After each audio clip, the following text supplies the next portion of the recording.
เร็วน่าเลยมาบ่นี่ปล่อยใหญ่พี่น้องปล่อยพุ่นพี่น้องปล่อยพุ่นปล่อยใหญ่เลยเอาเลยอีมาละฮะราไว้นี่ก็เขากลับก่อนพี่น้องเพราะว่าบางคนบ่ถ่ายคลิปกินนี่โทรศัพท์บางคนก็เลยมันดับเนาะพี่น้องเนาะตอนนี้ก็เขากลับเขาได้แล้วพี่น้องตัวอ้นพี่น้อง7 ตัวทั้งหมดพี่น้องเนาะ7 ตัวพี่น้องตอนนี้ก็ที่ฮอดให้บางคนเลยพี่น้องกำลังกลับเลยพี่น้องเนาะเพราะว่าบางคนขุด4 บอนปีนี้ได้แต่2 บอนพี่น้องได้แต่2 คุมแล้วก็2 คุมบ่ได้เนี่ยพี่น้องเนาะตอนนี้เขากำลังกลับพี่น้องกำลังกลับมื้อเที่ยงพี่น้องเที่ยงให้พี่น้องโอ้เมื่อยเลยพี่น้องโอ้ประตูบกรเปื้อนมดพี่น้องมีแต่ขี้ดินเกลือขี้ดินพี่น้องเนาะเพราะว่าบกรได้ตัวลูกมันได้5 ตัวพี่น้องตัวเมย์ได้2 ตัวพี่น้องเนาะแล้วก็พี่น้อง1พี่น้อง2พี่น้องเนาะ3พี่น้อง3 ตัวพี่น้องนี่ก็ไอ้อันโถเลยอ่ะพี่ดู4พี่น้อง5พี่น้องนี่ตัวเมย์มันพี่น้องเนาะตัวเมย์มัน2 ตัวพี่น้องตัวใหญ่เลยพี่น้องเท็ดเด้อ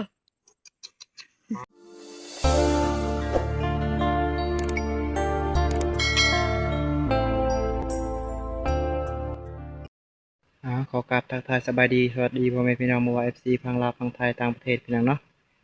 ตอนนี้ก็มาพบมาพอกับ2มาพรใช้ปัญญาอีกแล้วพี่น้องเขามียังพี่น้องบางคนเข้าป่าพี่น้อง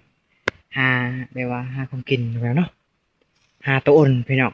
ตอนนี้กับบางคนเห็นแล้วควายตัวอ่อนพี่น้องเนาะควายพี่น้องตอนนี้ก็ทาเมียทาเอื้อยกำลังมาพี่น้องขุดน้ำกันพี่น้องเนาะ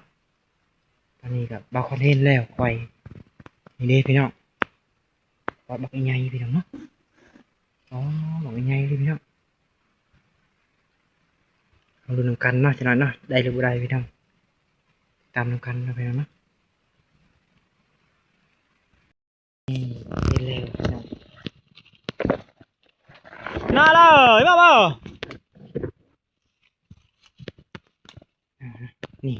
ปล่อยใหญ่พี่น้องปอดพุ่นพี่น้องปอดพุ่นปล่อยใหญ่เลยเอาเลยอีมาละฮะราไว้ตอนนี้ก็กำลังหากันพี่น้องเนาะก็เห็นทางนั้นพี่น้องบางคนก็เห็นทางนี้พี่น้องเนาะขุดพี่น้องจักสิได้หรือบ่พี่น้องเนาะไปตามกันพี่น้อง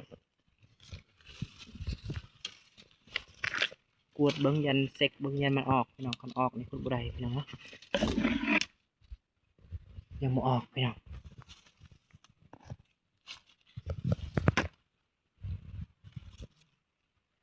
หมดพ้นเลยพี่น้องเนาะเพราะว่าช่วงนี้พอฤดูฝนมันตื่นนะพี่น้องเนาะมันบุลึกพี่น้องคันช่วงแดดนี่ถือว่าลึกเมงานีพี่น้องมันเข้าลึกได้พี่น้องไหมมาดูน้ำกันพี่น้องได้หรือบ่ได้พี่น้องตามกันนี่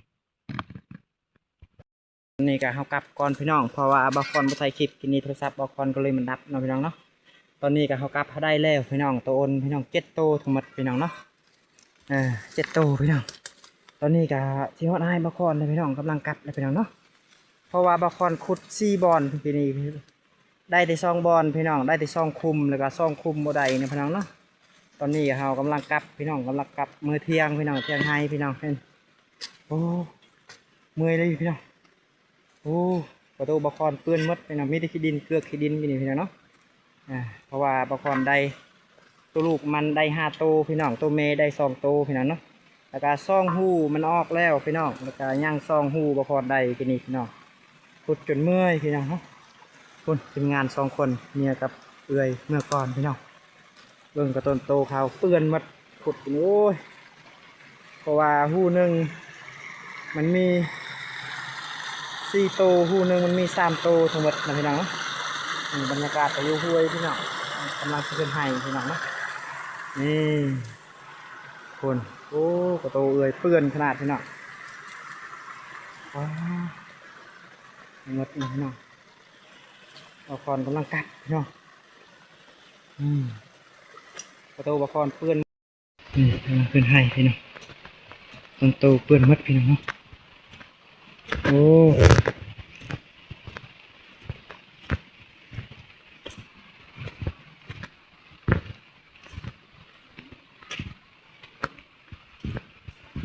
อันนี้กำลังเปื้อนให้พี่น้องกำลังเปื้อนเทียงนะเอาเปิ้ลไปอะไรกูปีเนาะเดี๋ยวว่าภาษาบาคอนโดนว่ากูปีพี่น้องเนาะสาราเอิญว่าโตนพี่น้องโดนพี่น้องตูนเนาะว่าง่ายพี่น้องเพราะว่าบาคอนเคยขุดมันเตือนพี่น้อง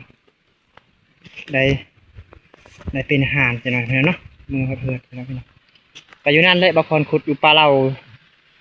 อยู่ปลาลันใกล้ๆโลดพี่น้องอยู่ปลาเราใกล้ๆโลดนี่ขุดหน่อยพี่น้องเนาะเพิ่งเบิด7 ตัวพี่น้องโอ้ถือว่ามานดีพี่น้องเมื่อยซีฮูขุดเก่งพี่น้องนี่เบิ้งกระโตเอื่อยเปื้อนมัด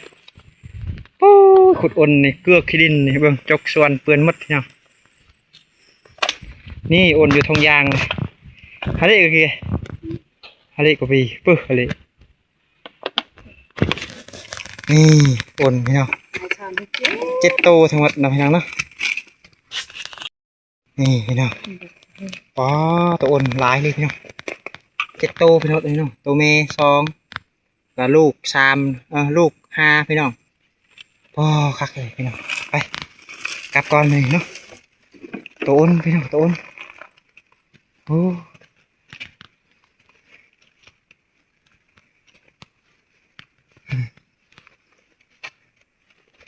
กลับก่อนนะพี่น้องเนาะได้แล้ว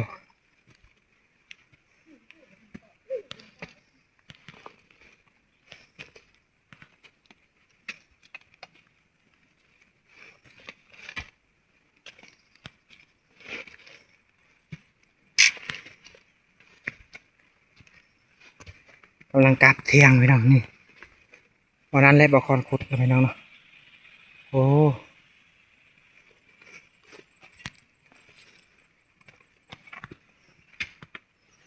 นี่ให้บอคอนพี่น้องถือว่ากลับมื้อนี้หมดเสียหญ้าแล้วหลังจากเสียหญ้าแล้วเนาะตอนเช้าเสียหญ้าตอนเที่ยงไปขุดอ้นพี่น้องเพราะว่าแล้วขับเช้าพี่น้องเนาะแล้วขับเช้าหลังจากกินข้าวเที่ยงแล้วเมนูก็คือนกพี่น้องบอคอนถือกระลับนกแล้วก็นูพี่น้องหลังจากกินข้าวแล้วบอคอนทีมงาน3 คนกะไปหาขุดอ้นไปหากินพี่น้องเนาะพอได้อยู่พี่น้องได้ตัวอ้นพี่น้องได้7 ตัวพี่น้องลูก5ตัวเมย์2พี่น้องเนาะเพราะว่าคันบ่ได้คันได้หมด2 หูถือว่าตัวเมย์ได้4ตัวนี้ได้แต่2 หูถือว่า2 หูมันออกเลยพี่น้องมันออกแล้วเนาะโอ้ยเมื่อยพี่น้องเมื่อยพี่น้องเนาะ1พี่น้อง2พี่น้องเนาะ3พี่น้อง3 ตัวพี่น้อง นี่ก็อาโทรเลยพี่น้อง 4พี่น้องอ๋อ5พี่น้องนี่ตัวเมย์มันพี่น้องเนาะอ๋อตัวเมย์มัน2 ตัวพี่น้องตัวใหญ่เลยพี่น้อง เท็ด นี่ เด้อ อ๋อมันเลยพี่น้องเนาะโอ้โชคพี่น้องโชคนี่โอ้ครบพี่น้องเนาะนี่ดูมันนะว่าคนสีเลี้ยงพี่น้องสีเลี้ยงให้มันใหญ่พี่น้องเนาะนี่มันสีเลี้ยงมัดมันตายแล้วพี่น้องคือเสียมบคอนซักดีพี่น้องเนาะเบิ่งทรงเสื้อเปื้อนมัดพี่น้องเอ้ยเห็นปะอ๋อทรงเสื้อเปื้อนมัดพี่น้องคนอยู่ปลาเราในบคอนกดนะพี่น้องเนาะเอาหรือว่าคลิปนี้พิชนี้พี่น้องให้ดีมีแหงเนาะคลิปซีทุกคนพี่น้องบ๊ายบายพี่น้อง